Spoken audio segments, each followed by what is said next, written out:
नमस्कार, स्वागत है आप सभी का न्यूज 21 में। मैं हूं आपके साथ उमंग माथुर। अब आइए नजर डाल लेते हैं इस वक्त की प्रमुख खबर की ओर। राजधानी जयपुर के राजस्थान इंटरनेशनल सेंटर में एक्ट 2 एक्शन समर कैंप 2025 का रंगारंग समापन हुआ। राइजिंग पैशन द्वारा आयोजित इस 21 दिवसीय कैंप में 500 से अधिक बच्चों ने थिएटर, कला, फिल्म, रोबोटिक्स और मानसिक स्वास्थ्य से जुड़ी गतिविधियों में भाग लिया। From play to purpose theme पर आधारित इस समर कैंप का उद्घाटन विधायक कालीचरण सराफ ने किया। समारोह में पूर्व आईएएस नवीन जैन सहित कई गणमान्य अतिथि उपस्थित रहे। समापन कार्यक्रम में बच्चों ने नाटक, फिल्म स्क्रीनिंग, योग, ध्यान और ओपन माइक जैसी प्रस्तुतियां दी। बच्चों को गुड टच, बैड टच की भी जानकारी दी गई और साथ ही पेरेंट्स के लिए विशेष सत्र रखे गए। आयोजन संयोजक कृतेश अग्रवाल ने बताया कि यह कैंप बच्चों को मोबाइल की दुनिया से निकालकर रचनात्मकता और आत्मविश्वास की ओर ले जाने का एक सार्थक प्रयास है। एक्शन समर कैंप जो है ये केवल और केवल बच्चों के लिए आयोजित किया गया है। 3 साल से 15 साल के बच्चों की हमने जरूरतें समझी, जो कि है स्क्रीन टाइम के चक्कर में उनमें जो डिप्रेशन, एंजाइटी और जो प्रॉब्लम्स आ रही हैं, तो हमने सोचा कि जरूरत क्या है आने वाले समय की, तो इसीलिए एजुकेशन फॉर 2045 उसकी तैयारी करी। उसमें सबसे पहले हम लोगों ने बच्चों को सोचा टेक्नोलॉजी, तो टेक्नोलॉजी के लिए हमने रोबोटिक्स को इंक्लूड किया, तो हमारे साथ स्टिमुलेशन जुड़े। फिर हमें लगा कि बच्चों को आर्ट की बहुत जरूरत है, क्योंकि टेक बच्चों को संपूर्ण नहीं है, तो वहां पे हमारे साथ क्रिया जुड़े।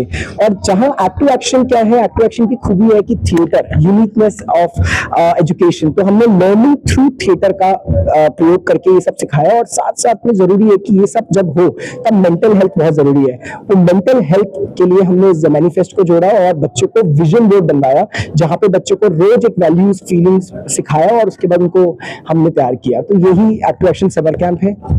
और सबसे अच्छी बात ये रही कि जितने जयपुर के स्कूल है, चाहे वो द पैलेस हो, मयूर हो, संस्कार हो या लिटिल स्टाइलिंग में, ऐसे सारे 15 स्कूल्स में हमें बहुत हेल्प किया। डिकैथलॉन में हमें बहुत हेल्प किया, फिटनेस एक्टिविटीज करने के लिए सब बच्चों के लिए उन्होंने एक्टिविटीज करवाई। तो ये सभी लोगों के सहयोग से हुआ। राजस्थान इंटरनेशनल सेंटर के खुद आईएएस हमारे गोयल सर, उन्होंने बहुत हेल्प किया पूरे इसको ऑर्गेनाइज करने के लिए, तो सबके सहयोग से ये हम हमारे जयपुर शहर में जो एक्ट 2 एक्शन संस्था है उसने समर कैंप का आयोजन किया था और 15 जगह पे बच्चों ने काफी तरह की चीजें सीखी हैं। और जो आज इनका आरआईसी में ये अंतिम समापन समारोह है, इसमें इन्होंने हमारी स्पर्श की टीम को बुलाया, तो मैं भी इसमें पार्टिसिपेट करने आया हूँ। उससे पहले मैंने इनकी एग्जीबिशन देखी है, किस तरह की चीजें बच्चों को सिखाई गई है। मुझे लगता है कि काफी एंथुसियास्टिक ग्रुप है और काफी मल्टीपल तरह की एक्टिविटी बच्चों को सिखाई है।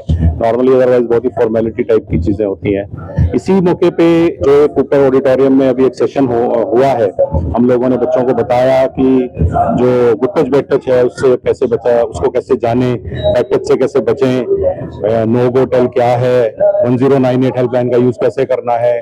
टीनेजर्स को भी बताया कि उनको आने वाले समय में डिप्रेशन से कैसे बचना चाहिए और अपने माता पिता के प्रति ग्रेटिट्यूड रखना चाहिए।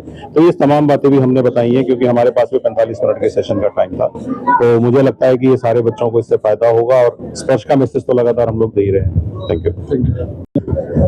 संदेश बिल्कुल साफ है।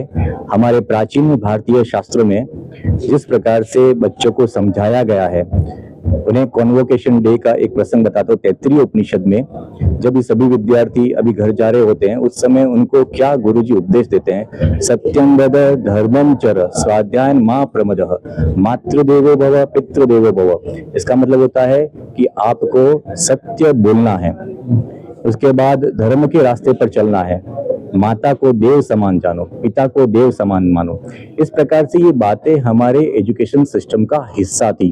और आपको जानकर आश्चर्य होगा कि विवेकानंद स्वामी ने 9/11 के दिन, हम दुनिया में 9/11 को किस तरह से मानते हैं कि उस तरह से बहुत बड़ी बिल्डिंग कोलैप्स हुई थी, उस समय लोगों की जानें गई थी, लेकिन इसी 9/11 1892 में शिकागो में विवेकानंद स्वामी ने को एग्जिस्टेंस, लव और पीस का मैसेज दिया था। क्योंकि ये चीजें हमें बचपन से सिखाई जाती थी और ये चीजें ही अगर आज हम लोगों में प्रसारित करें, लोगों को समझाए, तो आज भी भारत में ऐसे नचिकेता, ध्रुव जैसे, प्रहलाद जैसे और भी श्रेष्ठ नागरिक बन सकते हैं। तो हमारा प्रयास ये है कि हमारे प्राचीन मूल्यों को आज बच्चों में किस प्रकार से डालें, और इसके लिए हम माता पिता को भी प्रेरणा देते हैं और सबको ये प्रेरणा देते हैं, शिक्षकों को भी ये प्रेरणा देते हैं कि वो इस तरह से बच्चों में ये हमारे प्राचीन मूल्यों का आरोपण करें। इसके लिए किसी दबाव के कारण नहीं, आग्रह और हठाग्रह भी नहीं होना चाहिए, लेकिन प्रेम से उनको समझकर उनको मौका देकर, उनके साथ खड़ा रहकर इस प्रकार से यदि बच्चों को प्रेरित किया जाए तो बच्चे भारत के महान नागरिक बन सकते हैं और इसी के लिए हम सभी प्रयासरत हैं।